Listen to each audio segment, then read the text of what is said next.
Aos amigos de perto, aos amigos de longe, aos amigos de todas as partes deste imenso estado de São Paulo, um forte abraço do seu amigo. Para você que não me conhece, eu sou Alexandre. Eu sou técnico do Tribunal de Contas do Estado de São Paulo e estamos aqui hoje para dar continuidade ao nosso poderoso curso O Poder das Câmaras Municipais.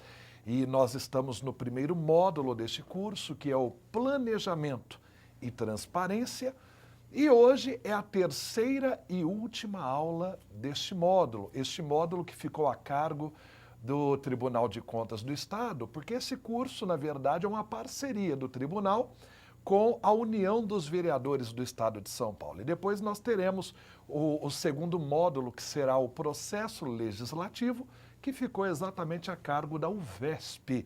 E aí as datas estão lá no site, tanto da Escola de Contas como da UVESP. As aulas serão em outubro e novembro. Então, hoje é a última aula desse primeiro módulo, Planejamento e Transparência. E desde já eu quero alertar os amigos e pedir para que você que fique com dúvidas a respeito de algum dos temas aqui tratados, que você mande para nós a sua pergunta. Ao final de cada bloco, nós teremos um momento de interação para você participar conosco, você falar aqui conosco, mandar a sua dúvida, enfim. E existem aquelas dúvidas que o pessoal já começou a deixar lá no ambiente virtual, né, que também serão respondidas aqui, e também aquelas perguntas que vêm para nós por e-mail. Porque muitas vezes o nosso tempo aqui ele é curto, ele é escasso. Então, às vezes, não dá para perguntar aqui no ar, então você manda para nós a sua pergunta pelo e-mail, pelo nosso e-mail. Qual é o nosso e-mail? O e-mail para você se comunicar conosco aqui durante a aula é o fundap.vc@fundap.sp.gov.br. Aí você manda a sua dúvida para nós e no final de cada bloco serão respondidas aí as dúvidas pelos nossos professores que estarão aqui. Inclusive, eu quero pedir desculpa aos amigos que têm mandado para nós perguntas pelo ambiente virtual, que às vezes tem demorado um pouquinho para responder. Eu peço para você paciência, só um pouquinho de paciência. Todas as dúvidas serão sanadas, nós vamos interagir, vamos responder, mas como eu disse na última aula, nós estamos aqui ministrando essas palestras tudo, porém, nós continuamos com as nossas atribuições de fiscalização ali no tribunal, então não pare. Então, às vezes, ontem mesmo à noite, entrei da minha casa, quando cheguei em casa lá, no ambiente virtual, respondi algumas dúvidas e vi um pessoal meio bravo, mandei a minha pergunta há uma semana, até agora não foi atendida. Olha, calma, vão ser todas respondidas. Todos os professores que por aqui passaram se comprometeram a responder todos os questionamentos que ali forem enviados para nós, tá? Inclusive, nessa correria nossa aqui, eu vi que não tinha o link lá no nosso ambiente virtual para mandar perguntas sobre transparência, que foi um dos temas da última aula. E aí hoje será colocado, você que ficou com alguma dúvida sobre transparência lá para o doutor Paulo Massaro ou para o doutor Celso, procurador do Ministério Público de Contas, a partir de hoje vai ter o link lá da transparência para você poder mandar a sua pergunta para os dois instrutores da última aula. E outra coisa é a seguinte, o pessoal também está perguntando, cadê os vídeos no ambiente virtual para que eu possa assistir de novo? Ou teve alguém que não participou de uma aula e gostaria de assistir sobre controle interno, sobre federalismo? Olha, um pouco também de paciência e em breve estará lá também no site os vídeos. Esse vídeo que é gravado aqui vai estar também no site para quem perdeu poder acompanhar. Só um pouquinho de paciência, porque aqui são vários cursos que são dados e a gente não para, sempre ali, né, fazendo as nossas atribuições diárias. Então eu peço um pouquinho de paciência e agradeço a paciência de todos os amigos. E hoje, na nossa última aula, última e uma das mais importantes aulas desse nosso tópico sobre planejamento e transparência, nós vamos tratar de alguns assuntos fundamentais para as câmaras municipais. Eu quero trazer para você aqui no vídeo, na tela, os primeiros slides que falam a respeito dos temas que serão tratados aqui hoje. Coloca na tela para a gente. Temos aqui, ó, nós vamos tratar hoje sobre a atividade institucional do Legislativo, será a primeira parte da aula, onde vamos tratar sobre a organização interna, sobre atribuições, funções legislativa e administrativa, então toda essa parte institucional da Câmara Municipal. E depois nós vamos tratar, na segunda parte, sobre aspectos mais relevantes no julgamento das contas do Legislativo. Temas como provimento de cargos efetivos, temporários, comissionados, limites financeiros, despesas impróprias e por aí vai. Então, você fique atento, já pega uma canetinha aí, pega um papel, não confie na memória, surgiu dúvida, já anote.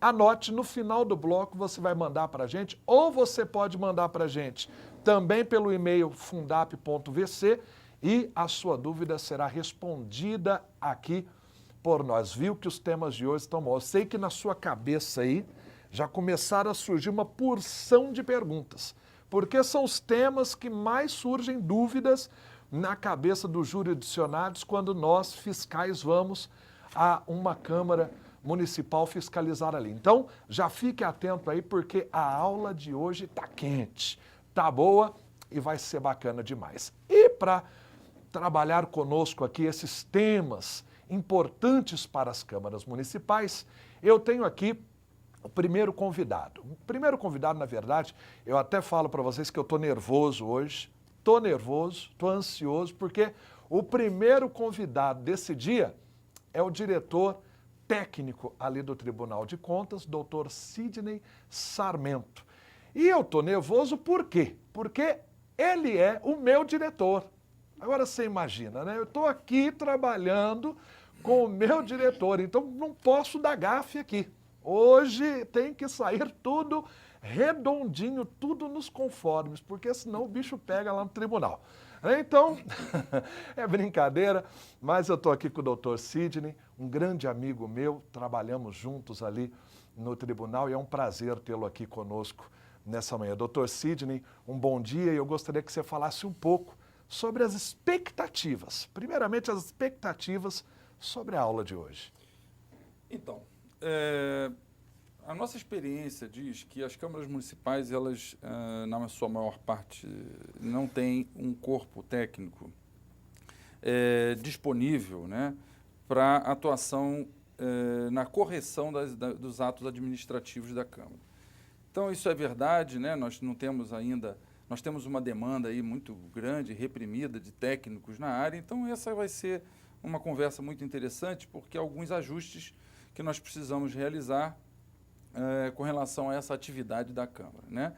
Mas o tema de hoje, ele tem, como você bem disse, né, a proposta de configurar a melhor atividade institucional da Câmara através de uma boa composição dos quadros e dos órgãos disponíveis nessa Câmara, exatamente para atender a essa necessidade de adequação da Câmara às regras constitucionais e legais vigentes, né? Então, a expectativa é essa. Nós temos um grande número de contas do Legislativo reprovadas. Não há interesse no Tribunal de Contas em reprovar contas, seja do Legislativo, seja do Executivo.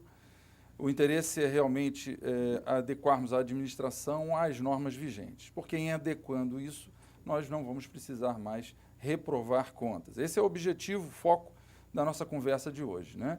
Muito obrigado, doutor Sidney.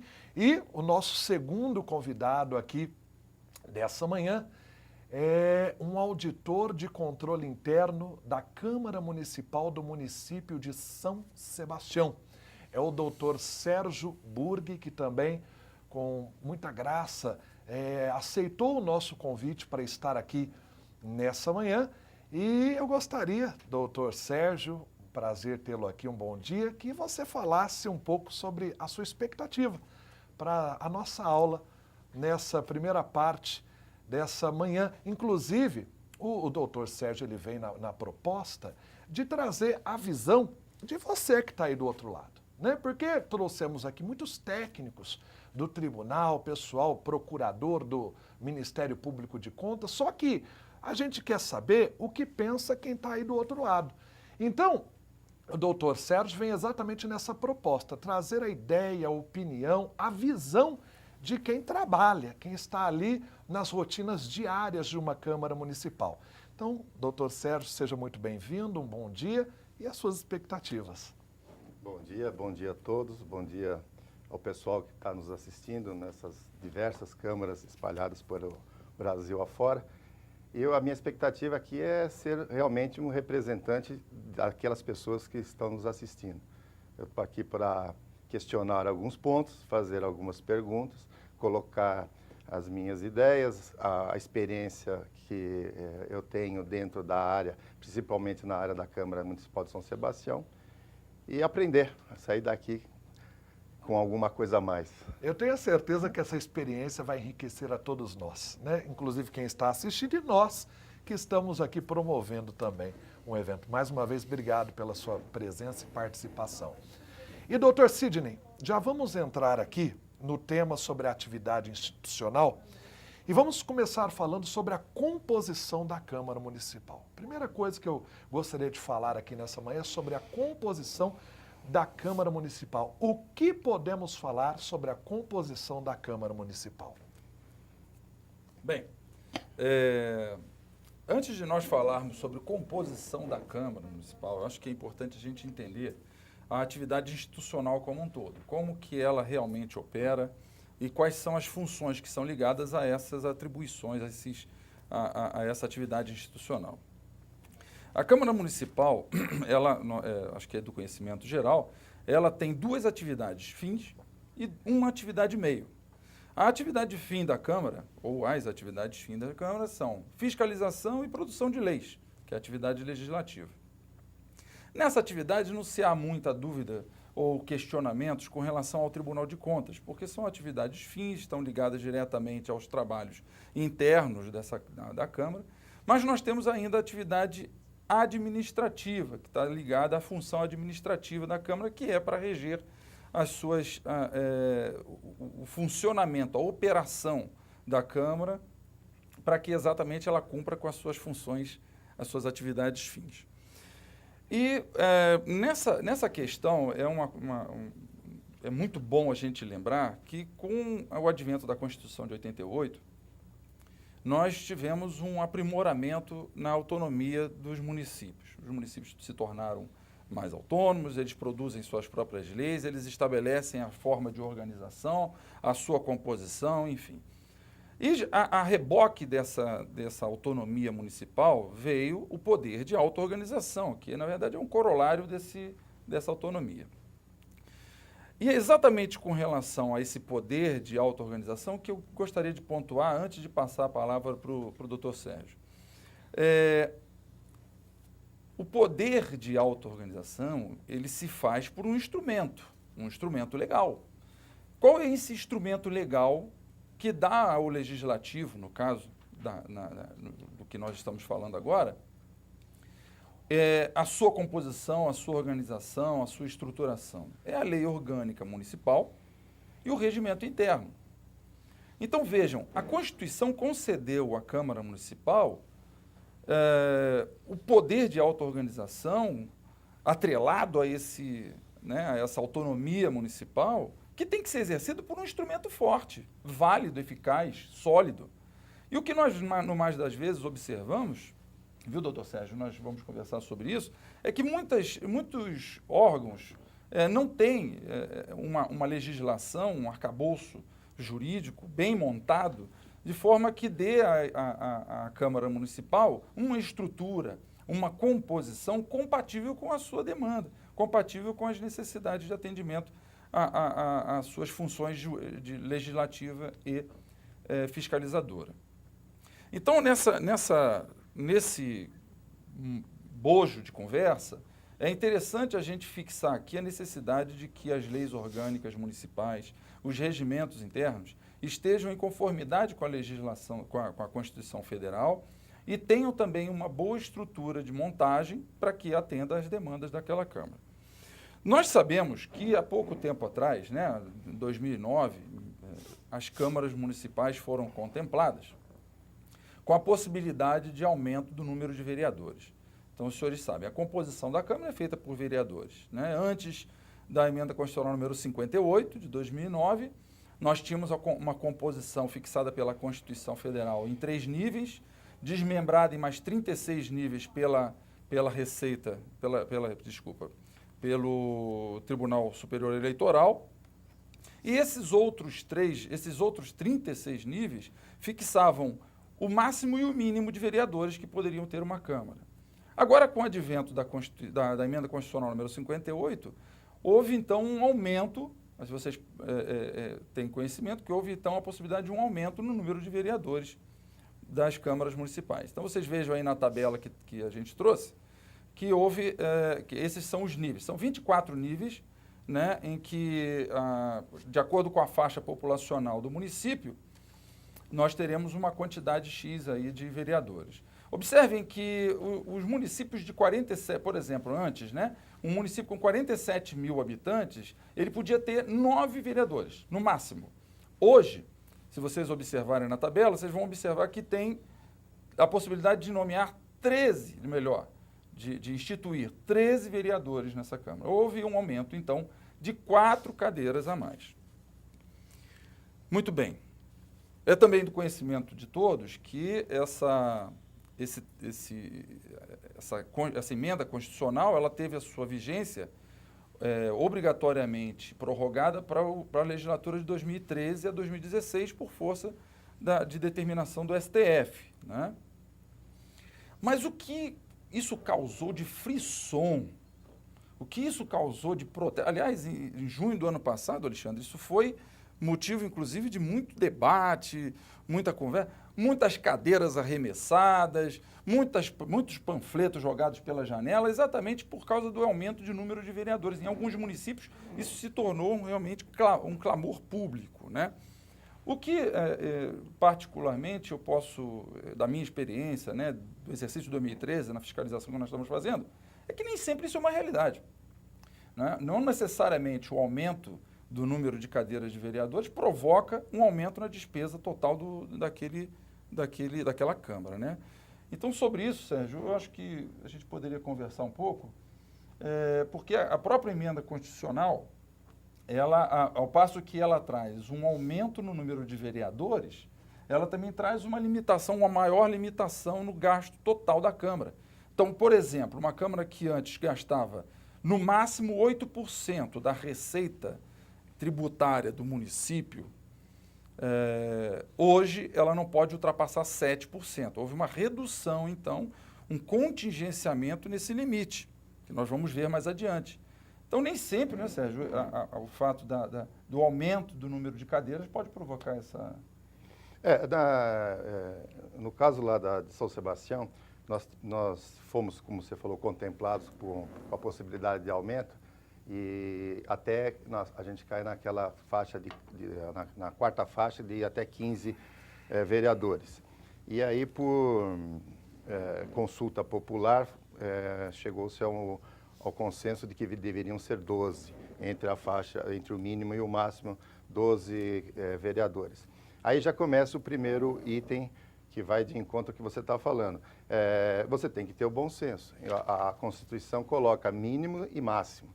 Não é porque ela estabeleceu o máximo que todo mundo vai jogar para o máximo. Poderia continuar até no mesmo nível e não haver nem aumento de número de cadeiras no plenário. Mas no caso lá aumentaram 2 cadeiras. Em contrapartida, foi diminuído a alíquota por ser um município abaixo de 80 mil na época, né? E foi para 7%. Agora, ocorre que tem um outro fator que não é levado em conta e que distorce um pouco essa situação, que é a receita do município. Tem municípios que têm menos de 80 mil, e São Sebastião é uma delas, que tem uma receita muito superior às cidades irmãs com o mesmo número de habitantes. Lá, em função do ICMS do petróleo e dos royalties, né? Daqui para frente vão haver outras, com o pré-sal, com a distribuição, vão haver esse tipo de distorção. Então você tem limitado o número de vereadores, tem limitado o percentual, mas você pode ter distorção na quantidade absoluta de recurso que o município tem. Então, na verdade, eu acho que a Câmara deveria trabalhar em cima do seu orçamento. E você aumentando o número de vereadores, o orçamento permanecendo o mesmo, você tem uma diminuição da fatia do bolo para cada um. Então, se você tinha 10, passou para 12, o orçamento está dentro do mesmo patamar, essa fatia vai diminuir e você vai ter que se adequar àquilo. E aí é onde o Dr. Sidney coloca que não necessariamente deve haver aumento de despesa. Isso tudo é uma conjunção, são diversos parâmetros que têm que ser equacionados dentro do bom senso e do planejamento, né? E da transparência, que é o objeto dessa aula aqui. Bem, então dentro dessa, isso é uma coisa interessante que o Dr. Sérgio passou agora aqui, que provoca uma certa injustiça, né? Numa visão bastante simplória disso, provocaria uma certa injustiça. Municípios que, por exemplo, têm uma arrecadação muito alta, né, teriam então, tendo ele, sendo um município pequeno, uma Câmara pequena, ele jamais incorreria nessas vedações de limites constitucionais. Então, de fato, inclusive o doutor Sérgio vai se candidatar a deputado federal, vocês votem nele, que aí ele muda, já apresenta um projeto para mudar a Constituição. Mas até lá, até que isso aconteça, nós temos que nos adequar realmente, infelizmente, a Constituição ela não consegue contemplar aqui todas essas vicissitudes, essas peculiaridades, então nós vamos nos adaptando ao que existe, né? Então, ainda tratando dessa questão da atividade institucional, né, seria interessante, Sérgio, você conversar um pouco com a gente sobre como que funcionaria lá na Câmara Municipal de São Sebastião, essa organização interna, porque aí a gente vai ter uma noção exata do que existe e aí a gente pode trocar uma ideia de como deveria ser, né?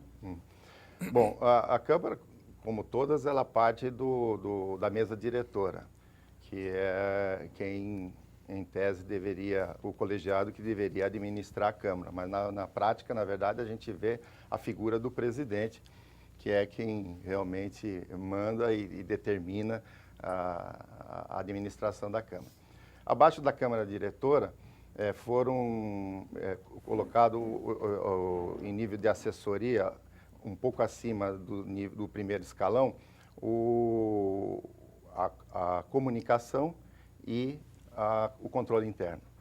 A assessoria de comunicação, para dar o respaldo à mesa diretora, e o controle interno, ele fica subordinado diretamente à mesa diretora e sem um vínculo direto com as demais diretorias. O primeiro escalão da Câmara, que poderia se chamar secretaria, diretoria ou qualquer superintendência, que seja lá o nome que fosse dado, no caso lá é chamado de diretoria. Então, as diretorias são divididas pelas funções básicas da Câmara, né? Tem a diretoria financeira, a diretoria de administração de pessoal, a diretoria de informática, que hoje é muito importante, que antigamente a informática ficava pendurada na administração, mas agora é importante que a informática tenha uma diretoria própria, porque hoje tudo passa por ali, a tecnologia cada vez mais nos espanta, né? Aí tem a diretoria de administração, e tem uma diretoria lá que eu acho interessante, que foi colocada já há algum tempo, que é a diretoria que cuida dos gabinetes dos vereadores. Essa diretoria ela está subordinada à mesa diretora e a função dela é coordenar os gabinetes dos diversos vereadores. Então, toda a parte logística, a parte de suprimento, a parte de necessidade, de comunicação, todo o funcionamento dos gabinetes dos vereadores, que são gabinetes autônomos, né? Eles nem na sede própria eles ficam em gabinetes espalhados na cidade. Então, essa diretoria tem essa função. Abaixo desse primeiro escalão, nesse escalão, só resumindo, nesse primeiro escalão, os cargos são de livre nomeação e exoneração.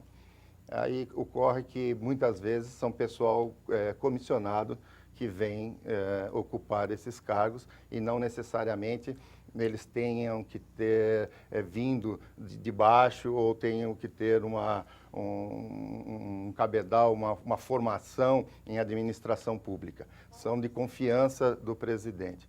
O segundo escalão, que é chamado de divisão, também são cargos de confiança, mas esses cargos têm que ser ocupados por servidor concursado, servidor da Câmara. Então, é realmente o pessoal que põe a mão na massa, é o pessoal que administra a Câmara. Nós temos um primeiro escalão que é mais político e o segundo escalão que é eminentemente técnico, né? Abaixo do segundo nível, que é as divisões, aí você tem as encarregaturas. São de acordo com determinadas funções de momento.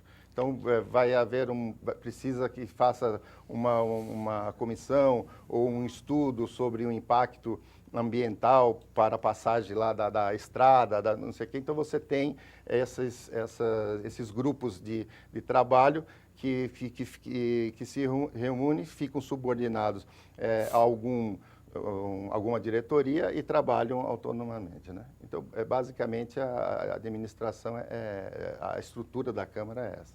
Muito bem.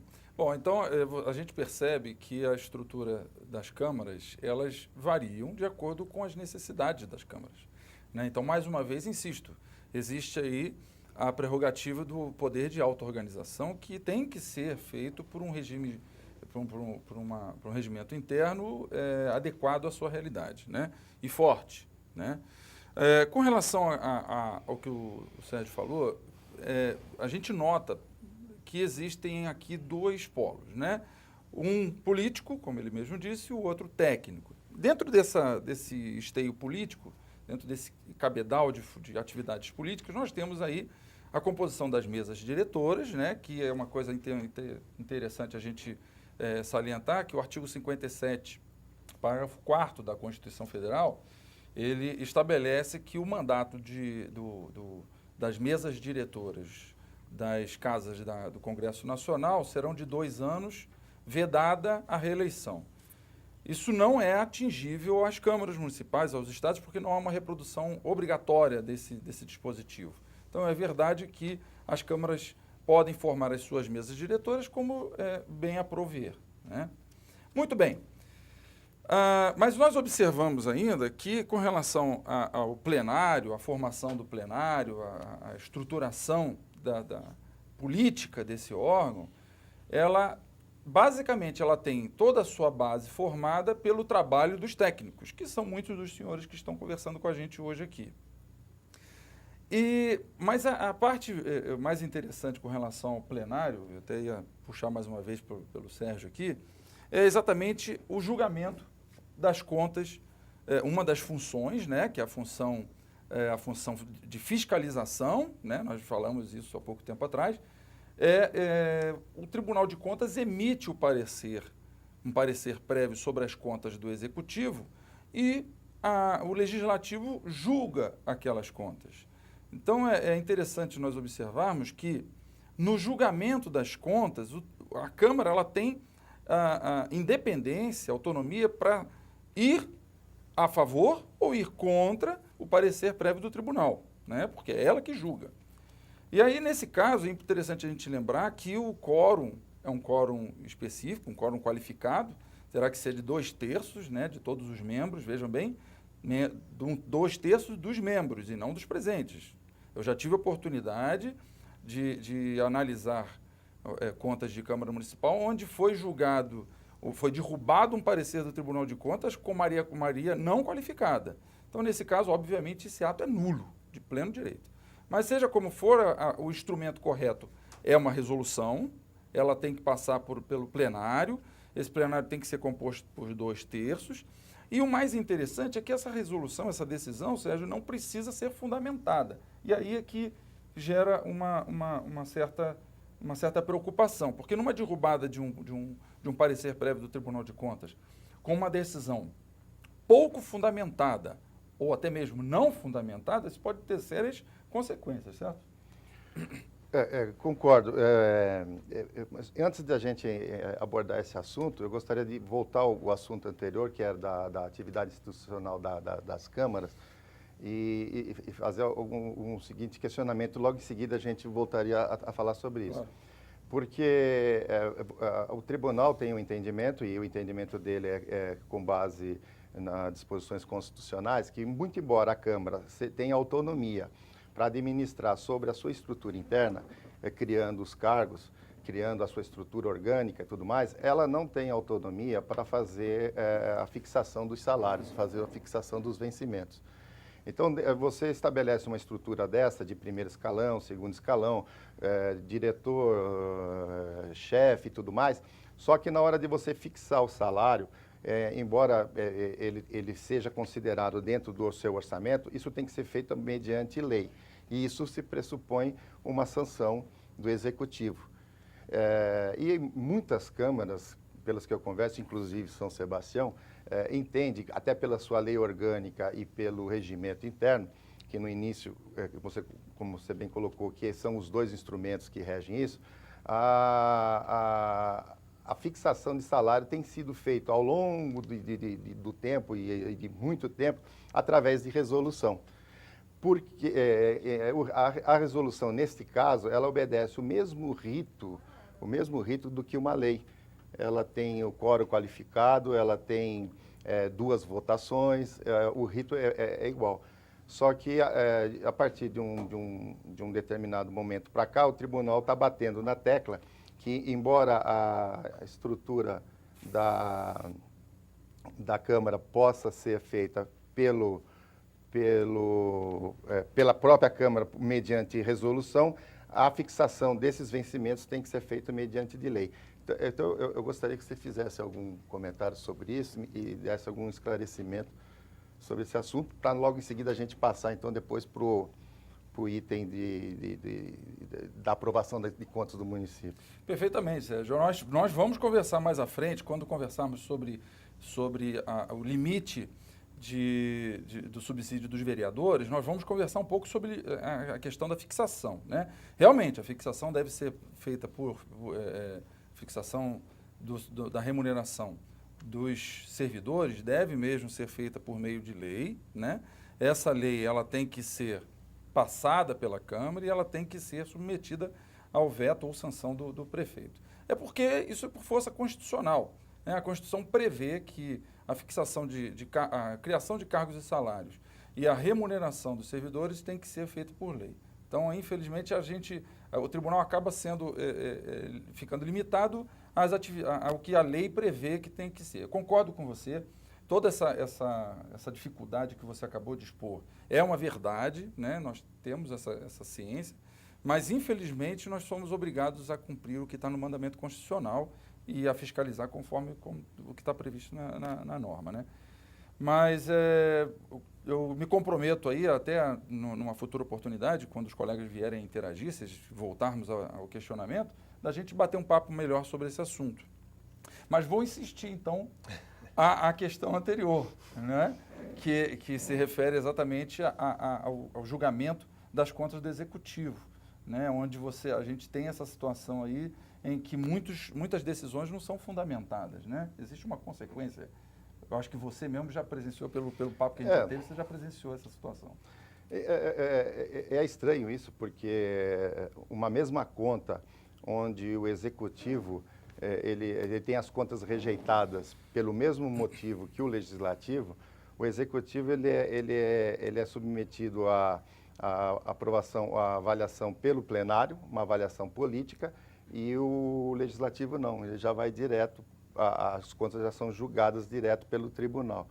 Então, recentemente aconteceu um fato em São Sebastião, que o prefeito, em tese, porque ainda está em julgamento, ele teria encaminhado duodécimos a mais do que o limite constitucional para o Poder Legislativo. Isso em função de discussões já antigas, que já não, de Lei Candir,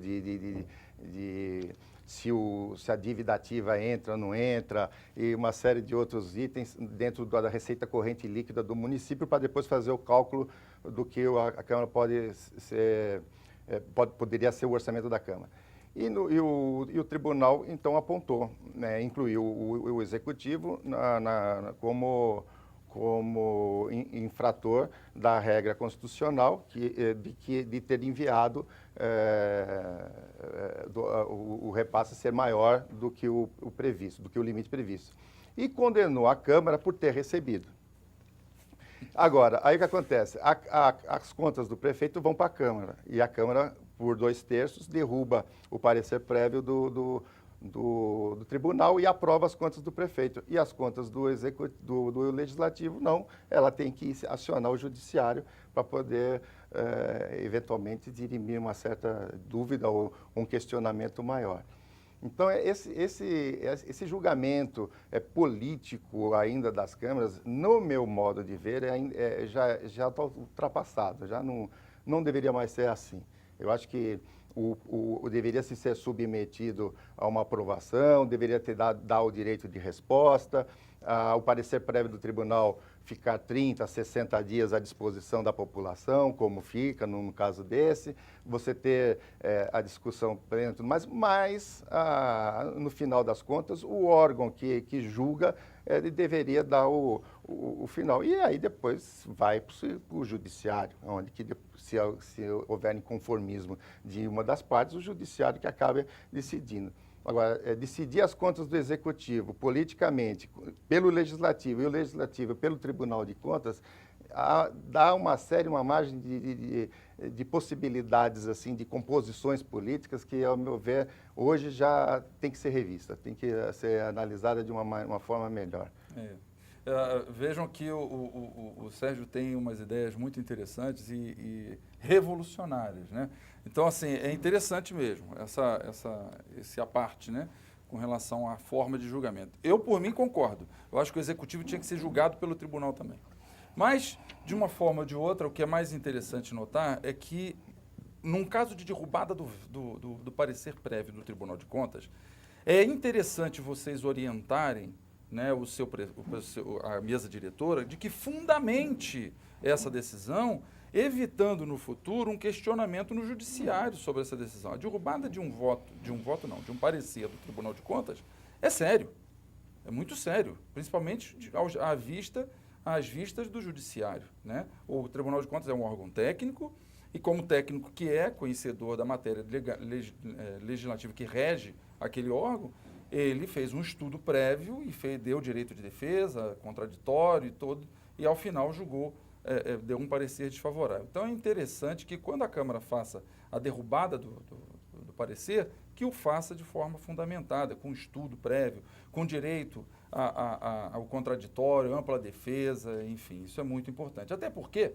muitas vezes acontece do Tribunal de Contas dar um parecer favorável e a Câmara, derrubando o parecer do Tribunal de Contas, julgar irregular as contas do Executivo politicamente. Vejam, esse prefeito vai procurar o judiciário. Ele vai procurar o judiciário e vai dizer, olha, o tribunal julgou a favor, ele deu um parecer favorável. Agora vejam o julgamento da Câmara. Não tem sequer direito de defesa nesse julgamento da Câmara. Então, assim, é muito importante essa questão. Se você me permite uma colocação, muitas vezes, na maioria das vezes, demora um tempo razoável para que você faça que seja emitido o parecer prévio do tribunal com relação às contas do Executivo. Às vezes é 1 ano, 2 anos, às vezes tem recursos administrativos nesse meio de tempo. E, invariavelmente, quase sempre, acaba acontecendo o seguinte: uma Câmara julgando as contas de um prefeito que já não está mais no poder. E uma Câmara que nem sequer conviveu com o prefeito naquela legislatura. Então, é um julgamento eminentemente político, porque não tem nem base técnica, as pessoas não conviveram, não sabem os assuntos que se trataram ali, o prefeito já não é mais o mesmo, os vereadores já não são mais os mesmos, fica acho que até um julgamento, ouso dizer, até que leviano nesse caso, entendeu? Isso realmente é um problema que se depara nas câmaras municipais, né?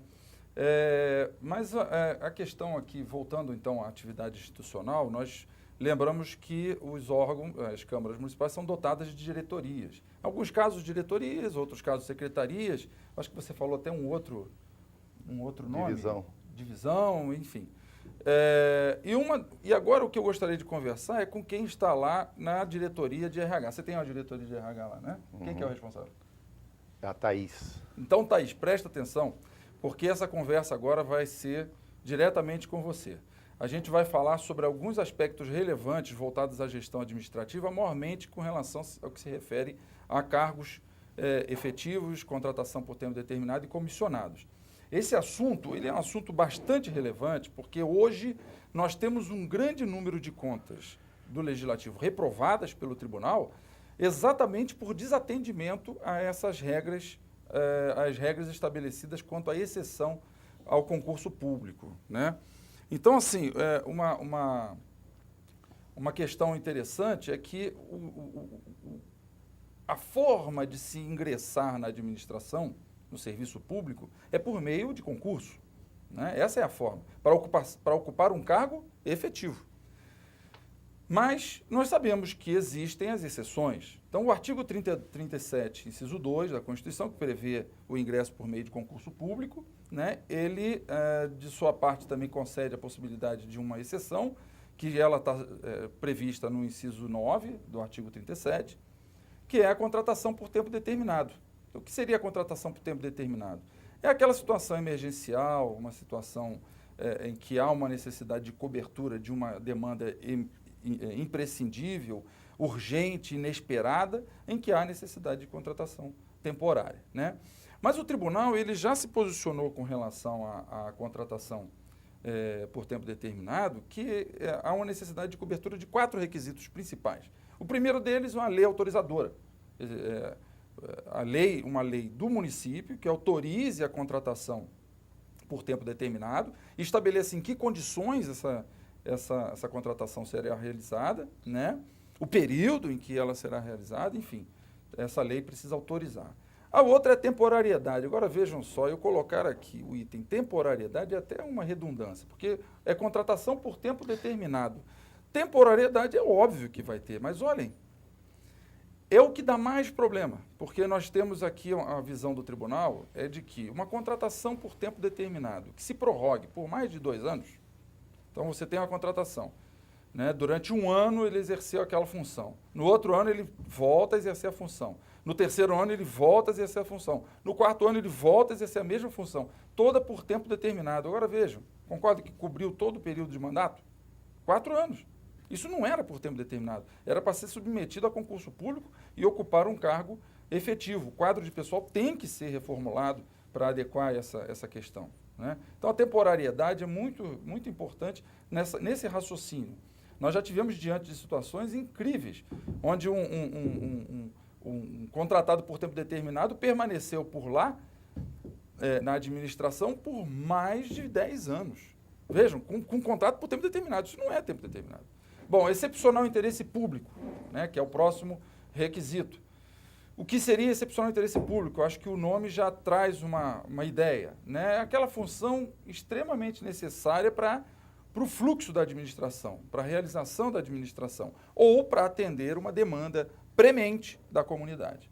Okay? Então, excepcional interesse público, eu posso citar aqui o enfermeiro, né? Num caso de uma epidemia no município, né? A contratação de enfermeiros para tentar economizar essa situação.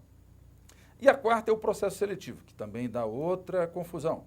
Processo seletivo para contratação por tempo determinado, isso aí é uma análise associada dos incisos 2 e incisos 9 do artigo 37 da Constituição, que estabelece a necessidade do atendimento do princípio da impessoalidade, da moralidade, né? Então, para a contratação por tempo determinado, o tribunal exige o processo seletivo. Simplificado que seja, mas um processo seletivo.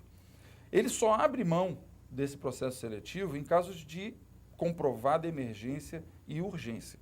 Então, esses são os 4 requisitos. Agora, é interessante com relação a isso, Sérgio, que nem todas as câmaras, né? Inclusive, que- só cortando, doutor Sidney, lá na Câmara de São Sebastião, lá tem temporários?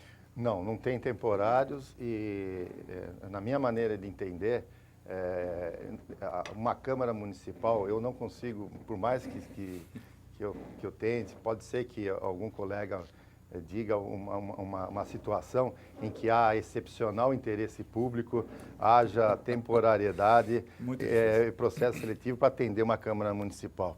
O que vai acabar acontecendo é desvio de finalidade. Se já existe o cargo em comissão, que é para suprir a Câmara, e a Câmara, como o doutor Sidney falou no início, ela tem a função de fiscalizar e legislar e se auto-administrar, eu não vejo qual é o excepcional interesse público para você contratar um funcionário temporário para dentro da Câmara. Vai dizer assim, não, mas caiu um telhado, precisa arrumar o telhado. Contrata uma firma para consertar o telhado. Está faltando gente para limpeza. Contrate-se para fazer a limpeza ou desvia uma pessoa de um determinado momento. Não estou dizendo eu desvio de função, mas... Então, lá em São Sebastião não tem, na Câmara Municipal, na Prefeitura sim.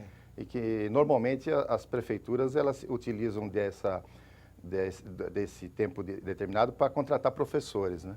Que de um ano para outro, para suprir algumas salas de aula e tudo mais, então onde é o mais comum, é o tempo determinado para professor. Mas na Câmara... Perfeito. Assim, então temporário não tem, mas comissionado, pelo que você estava falando, tem. Comissionado, sim. Tem. Aí, doutor Sidney, a gente já entra num outro ponto que eu acho que é um dos mais intrigantes aqui dessa nossa aula, que é um dos que mais geram controvérsias aí nas câmaras municipais. Eu até preparei uma pergunta, se você me permite ler aqui essa pergunta. Depois a gente conversa lá no Tribunal de Contas pela pergunta que você está querendo preparar. Eu falei que o negócio hoje ia ser terrível. Vamos ver a aqui. pergunta. Mas vamos lá, é o seguinte, um levantamento realizado pelo Centro de Apoio Estratégico da Fiscalização do Tribunal de Contas identificou que em 2012, quase 60% dos cargos ocupados nas câmaras municipais do estado de São Paulo, fora o município, que não é fiscalizado por nós, o município de São Paulo, são providos por cargos em comissão. Em grande parte delas, verificou-se que essa proporção de comissionados chega a 80%, chegando a apresentar algumas situações em que não há servidores efetivos. Não há servidores efetivos, somente comissionados. Isso poderia indicar uma priorização da exceção em detrimento à regra que é o concurso público? Sem sombra de dúvida, né? Fez o trabalho de casa, hein, menino? Você viu? Na verdade, a gente tem essa ideia de que é uma preocupação muito grande que o tribunal vem tendo com relação à verificação de cargos comissionados, né? E o fluxo de cargos comissionados dentro das câmaras é uma coisa realmente que assusta um pouco, né? Assusta a nós e provavelmente assusta também quem trabalha diretamente na administração. E nesse caso em específico, eu acho que é interessante a gente pontuar aqui, viu, Alexandre, o que seria cargo em comissão. Existe uma série de dúvidas com relação a isso. A gente observa que o pessoal fala, o que é cargo em comissão? Isso é função de confiança? Isso é cargo em comissão? É cargo em comissão derivado? É cargo em comissão puro? Então, tem várias fatias desse bolo que, em uma rápida passagem, eu vou tentar sintetizar. O artigo 37, lá no inciso 5, ele prevê a forma de provimento de cargos em comissão. Ele diz que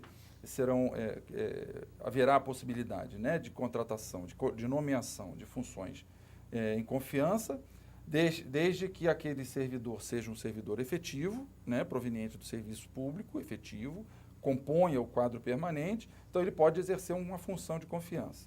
E no caso dos comissionados, a Constituição deixa em aberto, pode ser efetivo, elevado ao cargo comissionado, ou pode ser uma pessoa externa elevada ao cargo comissionado. Tudo isso depende de uma lei que nem sempre vem, né? Às vezes o município não edita essa lei, por isso, porque é uma norma de eficácia limitada, né? Limitada à produção da nova lei. Então, vocês precisariam ter uma lei para dizer quais seriam os percentuais e as condições de nomeação de cargos comissionados, se por efetivos ou se por pessoas externas à administração. Mas nós vamos falar de uma maneira geral sobre excesso de comissionados dentro das câmaras. E nisso bem se remete àqueles cargos puros, que são vindos de fora, pessoas externas ao serviço público que ingressam por meio do cargo em comissão. Vejam, um cargo em comissão, ele é um cargo de gestão. Ele está muito próximo à gestão administrativa, né? Ele está muito próximo àqueles contratos que são firmados pela administração municipal com órgãos do terceiro setor para a gestão de uma determinada política pública, uma demanda qualquer. Então, colocar uma pessoa num cargo em comissão está bem ligado à gestão da entidade, do órgão. E nesse aspecto, a Constituição é muito clara. Ela fala que a nomeação dos comissionados será para cargos de direção, chefia e assessoramento, né? Então, com relação a esse detalhe, essa diferenciação, é importante a gente ter em mente que isso é uma exceção. É uma exceção. A exceção é a nomeação de comissionados e não a regra. Então, a grande preocupação do tribunal é essa, é a da subversão. Eu digo subversão, que alguns colegas falam que é a conversão da exceção em regra. Conversão é quando a coisa é feita de forma legítima. A subversão é que é pior, porque quando você transforma uma exceção numa regra e tornando isso bastante pernicioso à sequência da administração, à consequência, melhor dizendo, da administração, né? Bom, nós trouxemos aqui alguns julgados para complementar essa nossa conversa, né? Eu acho interessante colocar na tela. São alguns julgados que nós trouxemos exatamente falando sobre essa questão do excesso de comissionados no Legislativo. Então, vocês observem aqui, né? Entretanto, as medidas anunciadas não foram suficientes para regularizar a situação do quadro de pessoal. E apresenta aqui como que é a estrutura dessa Câmara. Então, vejam, houve um aumento no cargo de comissionados, né? De 17 para 23, né? E ele não atendeu à recomendação do tribunal em exercícios anteriores para a redução do número desses cargos comissionados, ok? Então, isso pode provocar um julgamento de irregularidade por parte do Tribunal de Contas, né? E até a aplicação de multa no gestor da Câmara. Então, a preocupação é muito grande, porque aqui eu até gostaria de fazer uma parte. A recomendação do Tribunal de Contas, ela não vincula o órgão, né? Vocês não são obrigados a atender a recomendação. Mas se não atender, o tribunal vai reprovar a próxima conta. Então, nesse caso em específico, que eu acabei de citar, a Câmara Municipal não atendeu